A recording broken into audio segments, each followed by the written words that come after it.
বন্ধুরা, সকাল সকাল উঠে রোজকার মতো কাজটা সেরে চলে এসেছি রান্নাঘরে রান্না করার জন্য।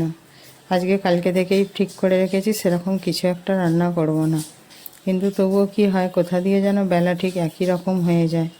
আজকে উঠতে একটু লেট হয়ে গেছে, তারপরে বেশ ভাল লাগছিল না। কালকে প্রচণ্ড গরম ছিল, এখানে হাঁসফাঁস করা গরম, আর আজকেও প্রচণ্ড গরম উঠেছে সকাল থেকে। তো ছেলেকে বললাম কি আজকে সকালবেলা একটু ডাল করব আর কলমি শাক ভাজা, আর একটু আলুকে লঙ্কা পেঁয়াজ দিয়ে আলু সিদ্ধ করে মাখা করব, আর মাছটা ভাজা।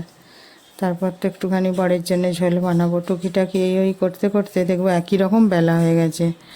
আর আলু ভাতেটা হয়তো সিদ্ধ করলে হয়ে যায়, কিন্তু কি তার মধ্যেই পেঁয়াজ ভেজে কিংবা পেঁয়াজ কেটে লঙ্কা ভেজে মাখা, এগুলো করতে করতে একই রকম সময় লেগে যায়।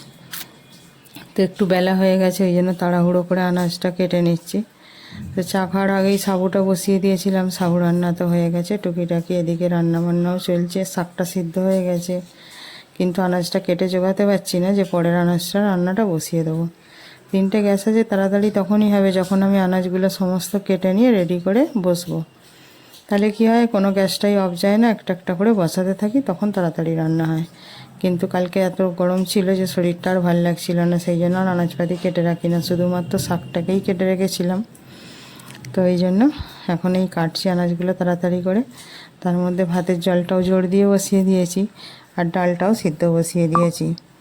আর বর তো গেছে বাজারে, আজকে এত সোমবার বলে চা খায়নি, তো এই জন্য আগেই বাজারে চলে গেছে। তারপর আমি চা খেয়ে রান্নাঘরে এসেছি, ছেলে আর আমি একসাথে চা খেলাম।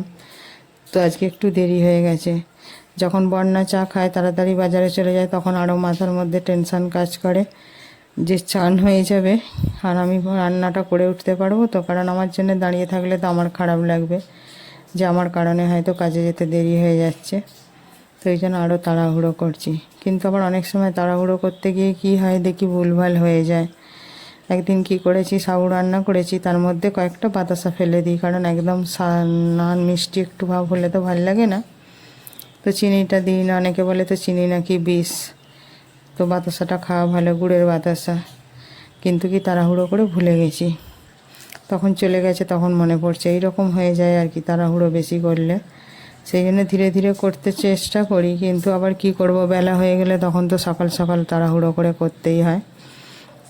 আর আজকে এখন প্রচণ্ড রোদও উঠেছে, সেই রকম গরমও হচ্ছে, খুব অস্বস্তি হচ্ছে।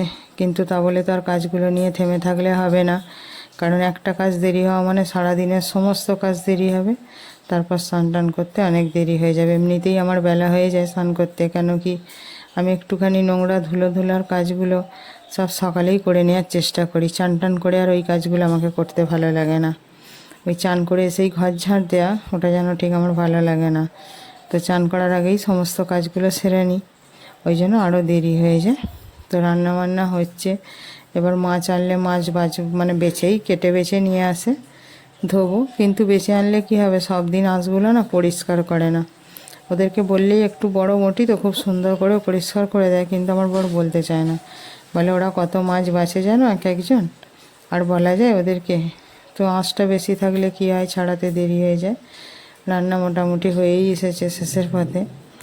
এই যে ঝোল হয়ে গেছে, পটল আলুর তরকারিটা করেছি আমি আর ছেলে বিকেলে খাবো বলে, আর হয়েছে শাক ভাজা। আমি আর ছেলে মাছ ভাজা খাবো, আর ঝাল করে ওঠার মতো সময় হয়নি। তারপর একটু ফলও কেটে নিয়েছি, বরকে টিফিনে দিয়ে দেবো। তো খাওয়া দাওয়া হয়ে গেছে, বর তো বেরিয়ে গেছে। সমস্ত কাজটা সেরে রান্নাঘর পরিষ্কার করে বাসন টাসন মেজে আবার একটু জামা কাপড় কাচাকাচি ধোয়া, এগুলো তো করতেই হবে রোজকার। আমার এইগুলো কি হয়, সকালে হয় না, বেলাই হয়ে যায়। তো এই এবার চান করবো। টাটা বন্ধু।